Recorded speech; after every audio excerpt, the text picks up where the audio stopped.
When an avoidant person pulls away, the first instinct for many people is to chase. You want an explanation. You want reassurance. You want to know what changed, what you did wrong, and whether you can somehow restore the connection. But this is precisely where a secure person responds differently. They do not allow another person's withdrawal to determine their emotional state. And understand this, staying grounded does not mean you stop caring. It means you refuse to abandon yourself simply because someone else has temporarily become unavailable. That distinction is enormous. A secure person can experience disappointment without turning disappointment into desperation. They can feel fear without allowing fear to become their decision maker. They can miss someone without immediately reaching for their phone. They can wonder what is happening without constructing an entire story around the silence. Why does this matter psychologically? Because chasing often creates a cycle that reinforces the very behavior you are trying to change. The more one person withdraws, the more the other pursues. The more the pursuit intensifies, the more the avoidant may experience pressure and retreat further. Then the withdrawal creates even more anxiety, which creates even more pursuit. Now you have a pattern. And patterns become powerful because the brain begins to treat them as familiar. A secure person interrupts that pattern. They say internally, I notice you are pulling away. I am not going to panic. I am not going to chase you into emotional closeness. I am going to remain connected to myself. That is not weakness. That is emotional discipline. There is a profound philosophical principle here. You cannot control another person's internal world, but you can control the way you participate in the relationship. You cannot force someone to communicate. You cannot force someone to become emotionally available. You cannot force someone to overcome their fear of intimacy. But you can decide whether you will respond to their distance with dignity or desperation. And dignity changes everything. When you stop chasing, you are not necessarily trying to make the avoidant miss you. You are doing something much more important. You are removing your emotional stability from their hands. Think about that. If your peace depends on whether someone texts you, calls you, responds warmly, or suddenly becomes affectionate again, then they have enormous control over your emotional life. But the moment you recognize that your worth existed before their attention and will exist after it, something inside you changes. You become less reactive. You become more observant. You stop asking, how do I get them back? And start asking, is this relationship capable of giving both of us what we genuinely need? That is the question of a secure person. And notice the difference. One question is driven by fear of loss. The other is driven by self-respect. A secure person doesn't think, I need to prove that I'm valuable enough for them to stay. They think, I know what I bring to the relationship, and I'm willing to see whether this person is capable of meeting me there. That mindset eliminates a tremendous amount of emotional chaos.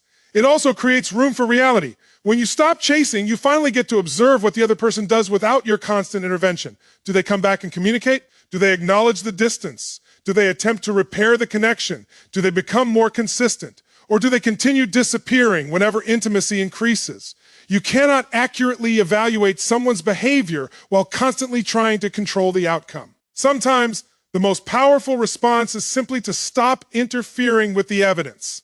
Let them show you who they are. And while they are showing you, keep living, keep pursuing your goals, keep taking care of your body, keep building your career, your friendships, your purpose, your interests, your inner life.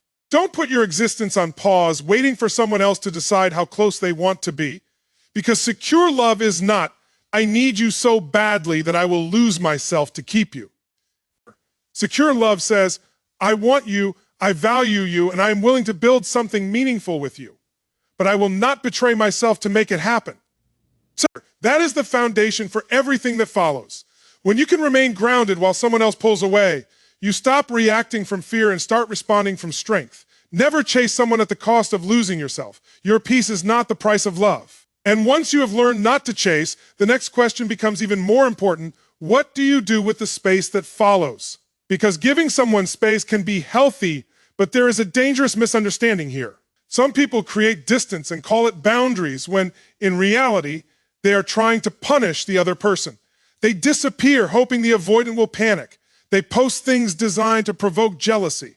They deliberately delay responses. They create emotional tension because they want the other person to feel what they felt. That is not security. That is fear wearing the mask of control. A secure person understands that there is a profound difference between creating space and creating punishment. When an avoidant pulls away, the secure response is not, fine, I'll show you what losing me feels like. The secure response is, I recognize that you need distance, and I'm going to respect that distance without abandoning my own needs. That is a completely different psychological position. Why? Because manipulation still keeps your attention locked on the other person. You may not be chasing them physically, but mentally, you are still chasing a reaction. You are checking whether they viewed your story. You are wondering whether they noticed your silence. You are imagining what they might be thinking. You are calculating how long to wait before responding. You are trying to engineer their emotions. You have stopped pursuing them externally, but internally they still control your attention. And that is not freedom. Real emotional security means you stop trying to manage another person's internal experience. You don't need them to feel jealous. You don't need them to panic. You don't need them to regret leaving. You don't even need them to come back in order to prove that you mattered. You give space because space is appropriate, not because space is a weapon. There is tremendous psychological power in that distinction. Imagine an avoidant pulls away after a period of emotional closeness. The insecure response might be, what happened? Why are you acting different? Are you losing feelings? Tell me what's wrong. The manipulative response might be, fine, I'll disappear too, and they'll learn not to take me for granted. But the secure response sounds different. It might be as simple as, I can see you need some space. I respect that. I'm going to focus on my own life, and when you're ready to communicate openly, we can talk. Then they actually mean it. They don't spend the next 3 days designing an emotional strategy. They live. That word is more important than it sounds. They live. They go to work. They exercise. They spend time with people they care about. They pursue their goals. They read. They create. They laugh. They continue becoming the person they were becoming before the relationship became emotionally complicated. And something profound happens when you do that. Your nervous system begins to learn that distance is not destruction. Someone else's temporary withdrawal does not have to become your personal emergency. This is one of the deepest lessons of emotional maturity. You can tolerate uncertainty without immediately trying to eliminate it. Most people want certainty. They want to know what the other person is thinking, whether they will return, whether they still care, and what will happen next. But relationships do not come with guarantees. The attempt to eliminate all uncertainty often produces the very behaviors that damage connection. A secure person learns to sit with uncertainty. They say, I don't know what this person is going to choose, but I know what I am going to choose. I'm going to remain respectful. I'm going to remain honest. I'm going to protect my boundaries, and I'm going to keep moving forward. That is emotional sovereignty. And here's the paradox. When you genuinely stop trying to control the avoidance reaction, you often create the healthiest environment for genuine connection. There is no pressure. There is no emotional trap. There is no hidden demand that they immediately reassure you. But remember, this isn't a strategy for making an avoidant return. If you give space only because you believe it will make them chase you, you're still operating from attachment to an outcome. The goal is not to manipulate their behavior. The goal is to master your own. Because eventually, the avoidance actions will tell you what you need to know. They may return with greater openness. They may communicate more clearly. They may make an effort to repair the relationship, or they may continue choosing distance. Your job is not to force the answer. Your job is to remain grounded enough to receive it. That is what secure people understand. They don't use silence to punish. They don't use distance to manipulate. They use space to create clarity. And sometimes clarity is the greatest gift space can give you. Give people space without giving them control of your peace. And once you have learned to stay grounded and give space without turning that space into a game, there is another skill that separates a secure person from someone reacting from fear. The ability to communicate clearly without demanding an immediate emotional response. Because being secure does not mean becoming silent. It does not mean pretending you don't care. And it certainly does not mean swallowing your needs just to keep someone comfortable. A secure person communicates, but they communicate from clarity rather than emotional urgency. When an avoidant pulls away, the anxious mind often starts searching for explanations. What did I do? Why are they different? Did I say too much? Are they losing interest? Is there someone else? The mind hates uncertainty, so it starts creating stories to fill the silence. And here's the danger. You can become emotionally exhausted fighting battles that may not even exist. This is why secure communication begins with observation rather than accusation. Instead of saying, "You always pull away whenever I get close to you," a secure person might say, "I've noticed that you've become more distant recently, and I'd like to understand what's happening when you're ready to talk." Do you hear the difference? One statement attacks identity, the other addresses behavior, one creates defensiveness, the other creates an opening. This is not just better communication, it is psychological intelligence. When people feel accused, their nervous system often shifts into defense. They stop listening and start preparing their counterargument. But when you describe what you observe without immediately assigning malicious intent, you create a greater possibility for honest dialogue. And that is exactly what a secure person wants. Not control, not confession, not reassurance on demand. Understanding. There is another important principle here. Communicate your needs once with clarity, rather than repeating them endlessly in the hope that repetition will produce a different response. A secure person might say, "I respect that you need some space. At the same time, consistency and communication are important to me. I don't need constant contact, but I do need to know that we're able to communicate openly when something changes." That statement contains strength because it holds two truths simultaneously. I respect your needs, and I respect mine. That is mature connection. You don't have to choose between compassion and boundaries. You can understand someone's fear of intimacy without allowing that fear to dictate the entire relationship. You can acknowledge their need for space without accepting indefinite emotional disappearance. You can be patient without becoming passive. You can be loving without becoming self-abandoning. This is where many people become confused. They think that if they communicate a boundary, they are being demanding. But a boundary is not a demand that another person behave exactly as you want. A boundary is information about what you are willing and unwilling to participate in. There's a tremendous philosophical difference between saying, "You must communicate with me every day," and saying, "I need consistent communication to feel that this relationship is healthy for me." The first attempts to control another person's behavior. The second defines your own standard. And secure people focus on what they can control: their words, their choices, their responses, their participation, their standards. They don't waste their energy trying to force another person into emotional readiness. They also understand that communication isn't only about speaking, it is about listening. If the avoidant eventually says, "I feel overwhelmed when relationships become intense," the secure person doesn't automatically hear, "You are not good enough." They hear information. They can ask, "What specifically feels overwhelming? What kind of space helps you regulate? What does staying connected look like for you during that time?" Now the conversation moves away from accusation and toward understanding. But here's the boundary that must remain. Understanding someone's behavior does not require you to tolerate behavior that repeatedly hurts you. You can understand why someone withdraws and still decide that repeated withdrawal is incompatible with the relationship you want. That is maturity. You don't need to demonize someone to decide they aren't able to meet you where you are. And you don't need to villainize yourself because someone else struggles with closeness.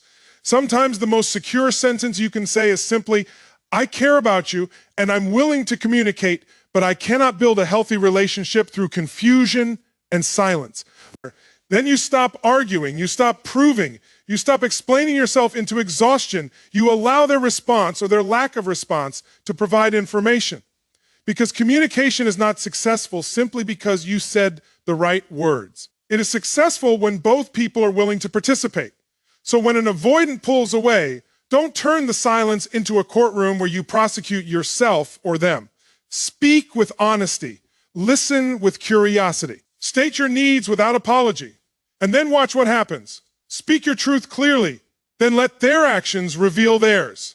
And once you have learned to communicate clearly, another truth becomes essential. You can understand someone's fear without making yourself responsible for fixing it. This is where many caring people lose themselves. They see an avoidant pull away, and instead of simply observing the behavior, they immediately begin searching for the wound underneath it. Maybe they were hurt before.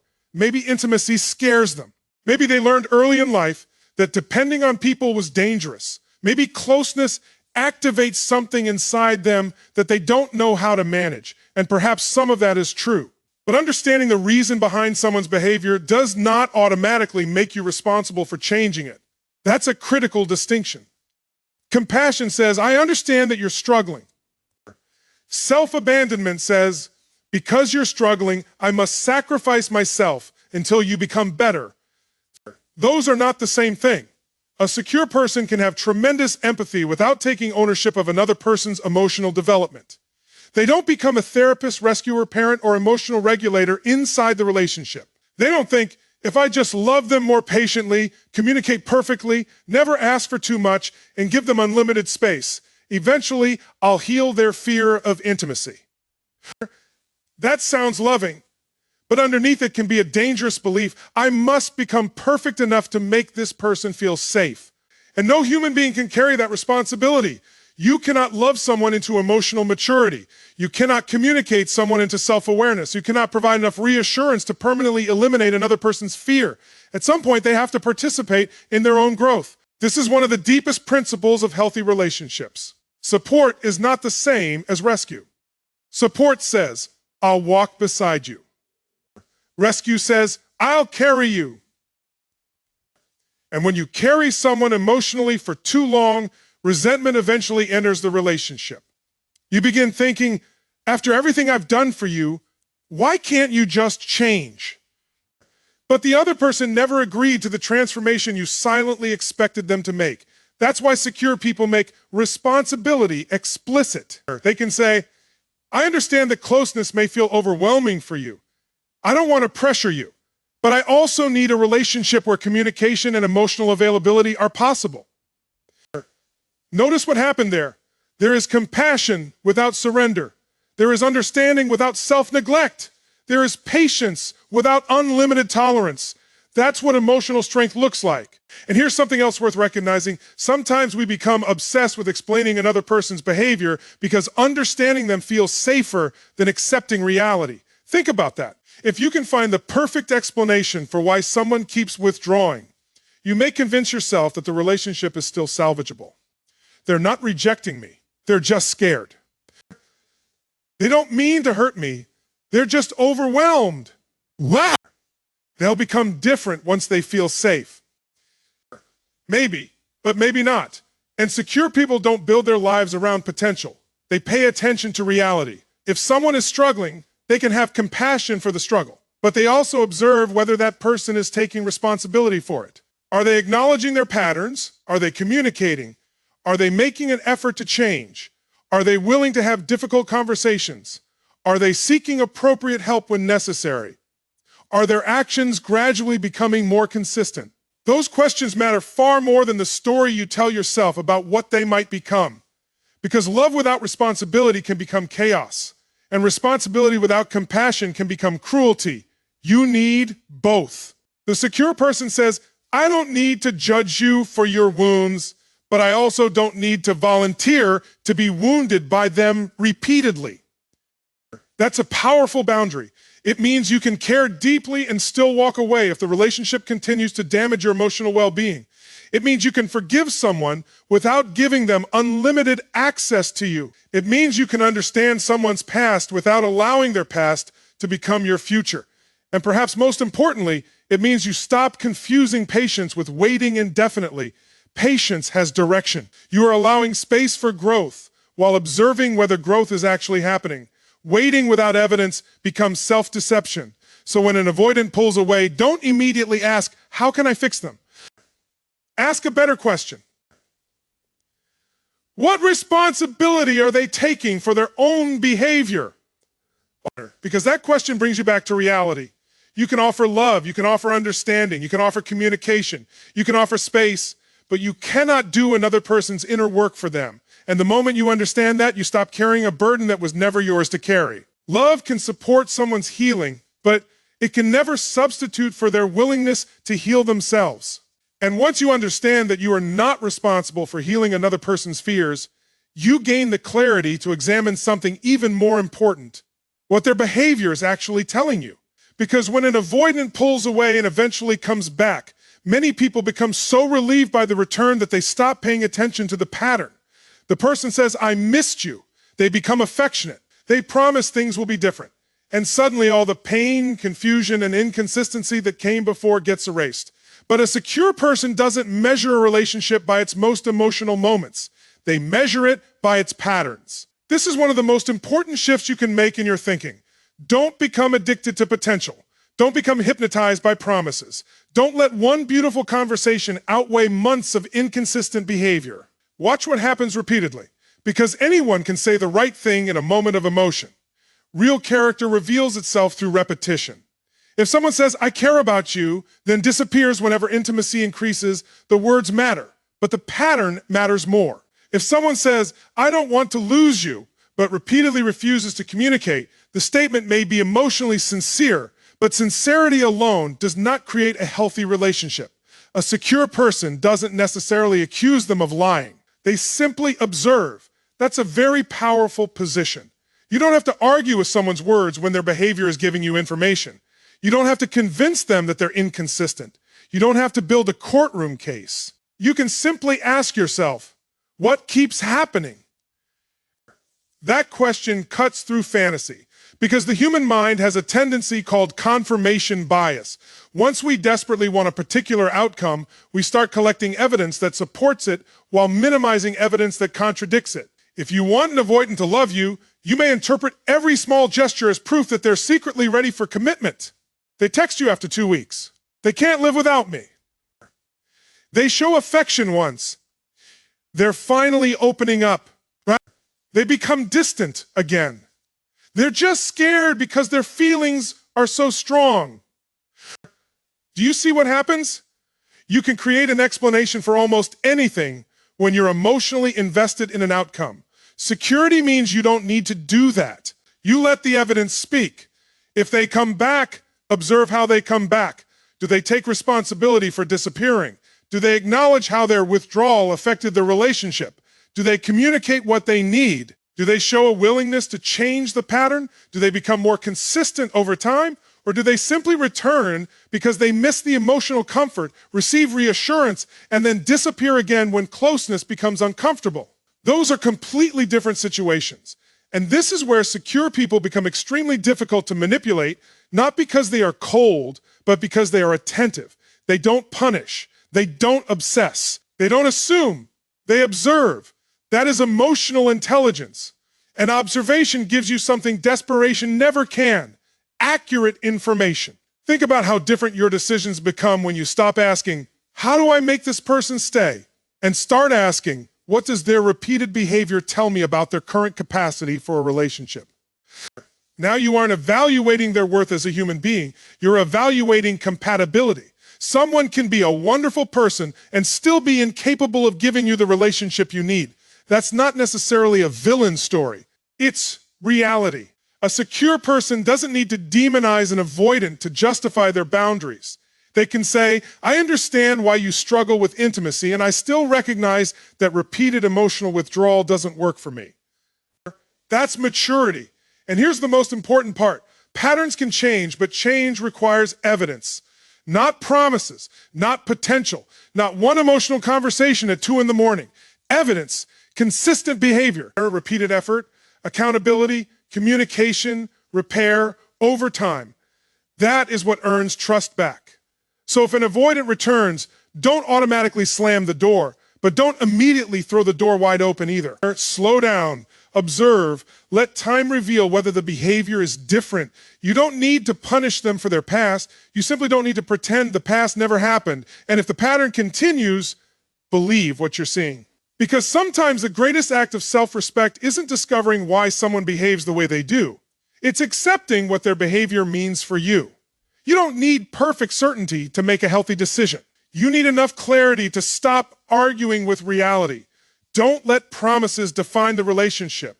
Let consistent behavior earn your trust. And when you have learned to stay grounded, give space without playing games, communicate clearly, refuse to become someone's emotional rescuer, and judge patterns rather than promises, you arrive at the deepest lesson of all. Your self-respect must remain intact regardless of whether the other person chooses you, because this is where many people misunderstand secure love. They think security means becoming so emotionally detached that nothing matters. It doesn't. A secure person can love deeply.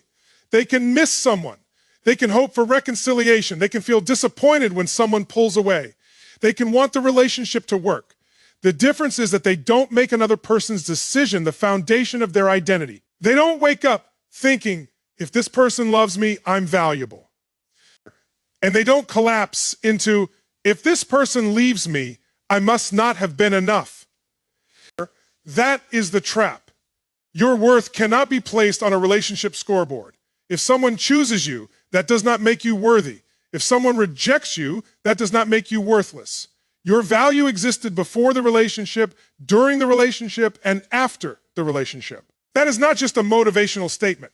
It is a psychological foundation. Because when your sense of worth depends on another person's attention, you become vulnerable to emotional instability.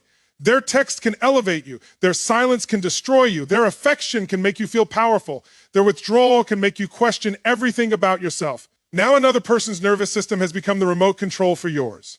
A secure person takes that remote back. They say, I care about what happens between us, but I will not make my entire emotional existence dependent on what you decide.